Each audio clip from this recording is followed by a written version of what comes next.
The next fellow is probably, there's just no really way to introduce the guy. You got to meet him. He's got more personality than like 100 people in a room. Billy Gianquinto, come on up. Congratulations, man. Thank you. You know, people know him as Billy G. The first time I met him was in 1980. You probably don't remember it. It was at a California Waterfowl Association fundraiser on the peninsula. And they asked me to show up and give a speech. And I did a pretty good job. I thought I could handle the crowd pretty well, no matter how much they were drinking. And then Billy G follows me. The whole room just went electric. I will never forget it, what you did to those people. I bribed them. I mean, it's just an extraordinary thing to see somebody who is a master at a craft and share it with people who appreciate it. And what this guy's done is he's invented these duck calls. There's like 80 to 100 duck calls on the market. The Billy G calls, I was in a duck blind last week, and they just said, "Get your Billy G out."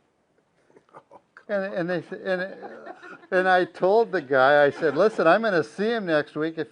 Anyway, do you want to describe that call that you invented before we go any farther?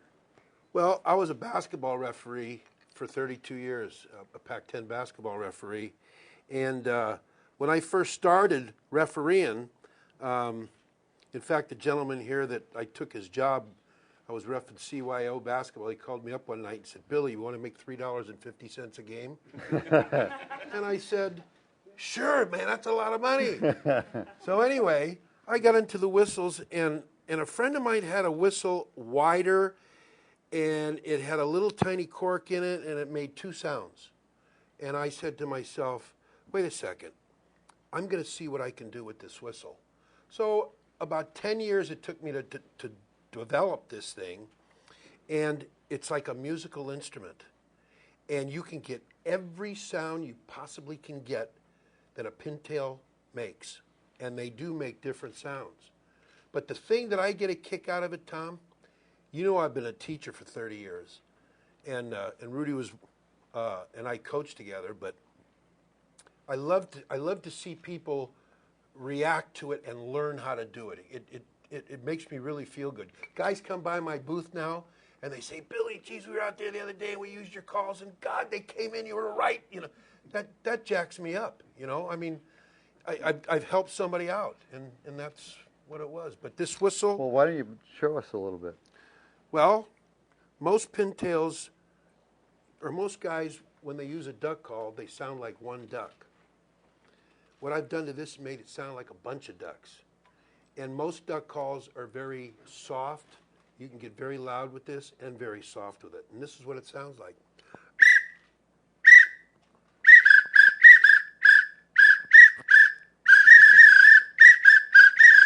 And with a flick of the wrist, here they come. You can get us. Get down, Tommy. Right here. Get down. Get down. Now I'm going to get a little lower. We got a little. I'm shooting them. Looks like I don't have my hunting license on me.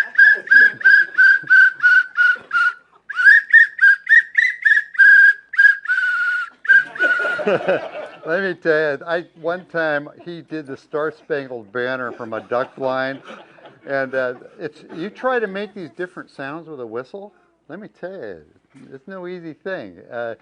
But he would share with people, teach them how to do that, and over the course of time, he's been involved with not only hundreds of free seminars, sharing every secret he knows with the public, but he's done about 300 television shows and DVDs.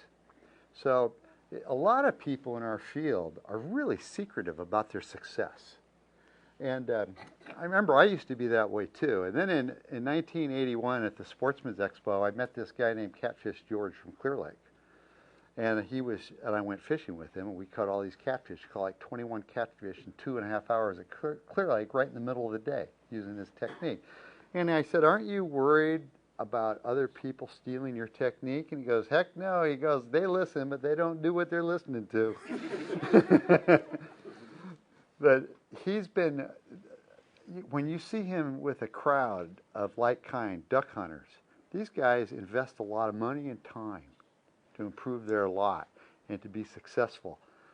It's really, really hard to get them to pay attention.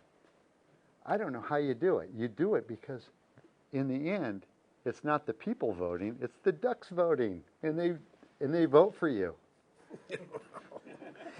Look them straight in the eye. Yeah. You know, I was hunting 2 weeks ago, and it was my son's first hunt of the winter break. He was off from Cal, and we saw these three pintail. They're the most common migratory bird in California. There's about 800,000 of them in the Central Valley right now.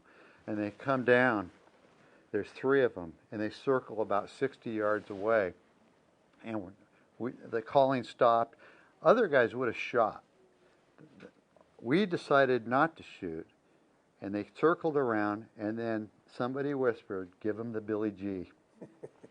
Guess what? They come in, wings locked, legs down. It's a thing of beauty. And my son, who's 19, goes, "I want one of those Billy G calls." I mean, it's like you don't even know the people you've influenced, you know, and that's just duck hunting. I mean, as a conservationist, he's raised so much money for wetlands and marsh and duck habitat. I mean, you can't even quantify how much money you've helped raise for wetland conservation that's led to not only more ducks in California, where, you know, over 90% of the wetlands are gone. And so what we have left, we have to protect. It's up to us to protect them, and Billy understands that. And the other thing is he's donated just remarkable hours. You know, most people who are really successful in their field use their spare time figuring out how to leverage that to make more money for themselves. But I don't know if you don't care about money or what, because the time he spends at the Boy Scouts, what are the different things you've taught kids how to do? Well, I was a rowing and canoeing instructor and scout lifeguard. I worked with the Boy Scouts for 22 years. And a gentleman back here that was responsible for my demise in duck hunting, he's here today, Bob Soper. And what was I thinking? I lost my all the different things that you've taught children how to do. Rowing, canoeing, swimming, lifeguard, horsemanship. I took care of the corral one year. I'm into horses. And I ran into him at the Golden Gate casting ponds. He's teaching kids how to fly cast. And I mean, the guy is amazing. You know, there's a finite amount of time that we all have. I don't know how you've done it, to be honest, because you've done the work of like 5 people. I mean, yeah. That's why I'm not married. Well, but that's a godsend, yeah. I think. Well, the other thing is that the rewards that he's gotten from this, because what he's put out for nothing, the rewards that he's gotten back go straight to his heart. I know that. I've seen the development since 1980 when I first met you, and I was trying to figure out what makes this guy tick, and I figured it out. It's because the way it makes his heart go. You got to have the biggest heart of anybody I've met. Tom, and I know you remember this, when I was doing one of my TV shows, I called you up and said, "Tom, would you do a 4 to 5 minute segment every single week for the TV show?" And you paid me the greatest compliment of all. You said, "Billy, I've been, you know, approached by different people to do spots on the radio and TV and things of this sort, and I've always turned them down. But for you, I'll do it." And I'll never forget that. In fact, you're on my new DVD with your quote, Tom Steinstra, a library of duck calling information, and I appreciate that.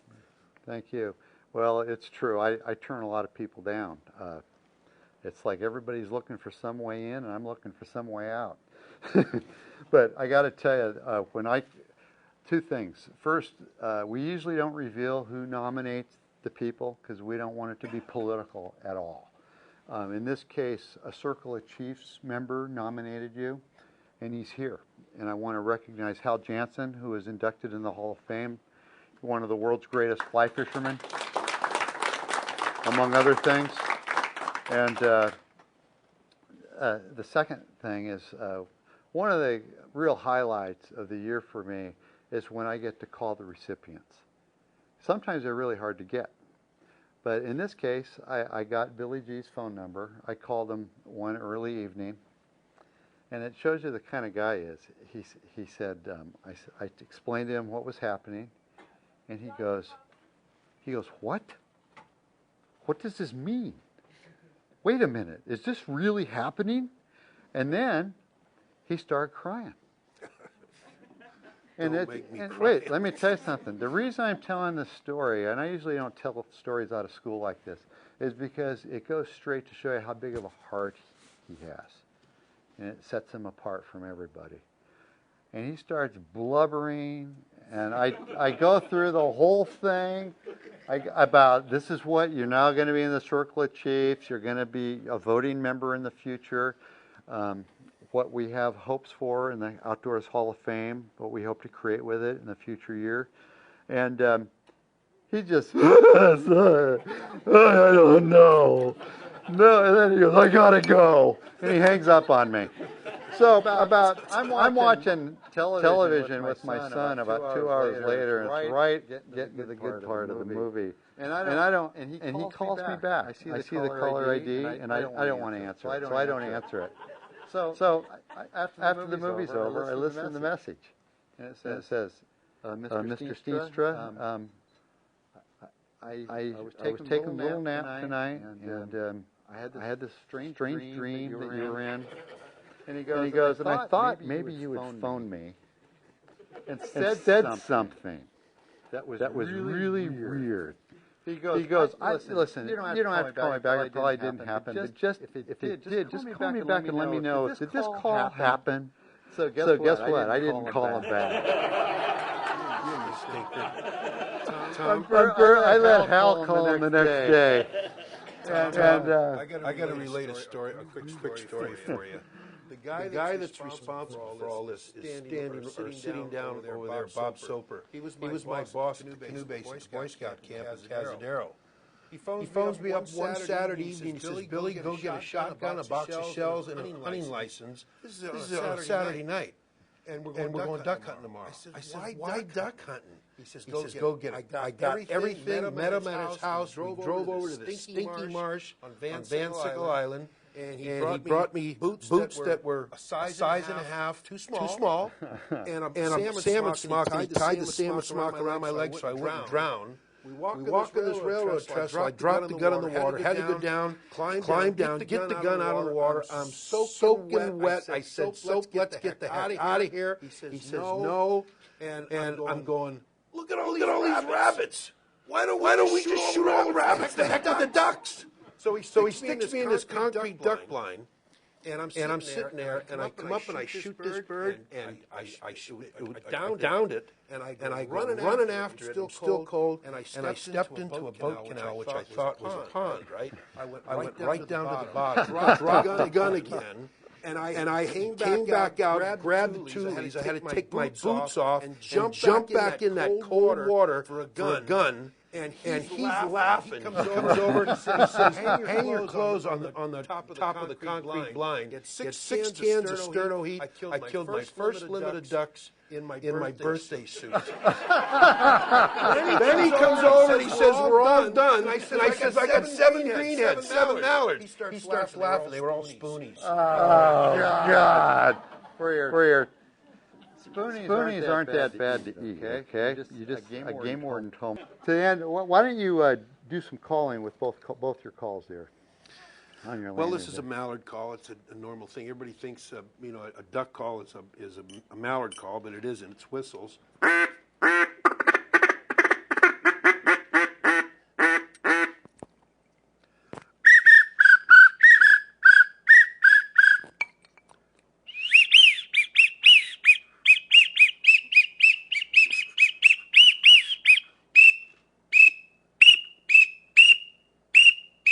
That was a teal, widgeon, and mallard, and pintail.